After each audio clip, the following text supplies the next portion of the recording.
Why was keeping up with the Joneses so intense in the 80s?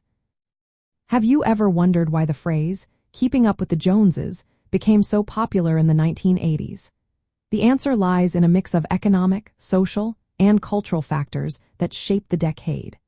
The 1980s experienced a remarkable economic boom after a tough time in the late 1970s and early 1980s.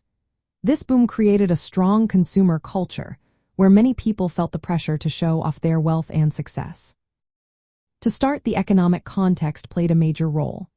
After the recession in the early 1980s, the United States economy rebounded with impressive growth, tax cuts, and lower inflation. This positive change led to a surge in consumer spending, driven by optimism and easier access to credit. The stock market soared, and many Americans felt a new sense of financial confidence. However, this prosperity was not evenly shared, with higher income groups benefiting the most. The rise in consumer spending made it easier for people to buy luxury items, homes, and cars, which became symbols of social status. Next, cultural shifts added to the pressure to display wealth.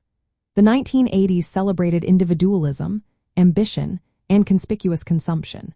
Television shows, movies, and advertisements highlighted lifestyles filled with expensive cars, designer clothes, and lavish homes. This media portrayal created an environment where people constantly compared themselves to their neighbors and peers.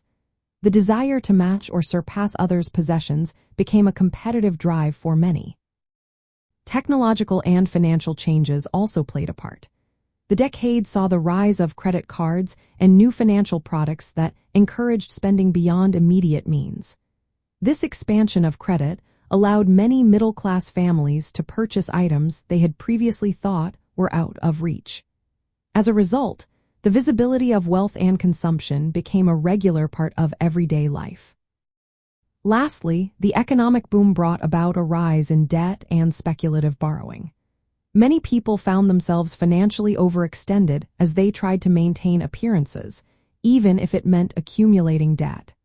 This intense focus on material success sometimes led to financial strain, as individuals sought to keep up with their peers. From a nostalgic perspective, the 1980s are often remembered for their flashy excess and vibrant consumer lifestyle. The phrase, keeping up with the Joneses, during this time was not just about neighbors. It reflected a broader cultural phenomenon driven by the decade's optimism and ambition. The combination of economic growth and the cultural celebration of wealth made the desire to keep up with others more intense than ever.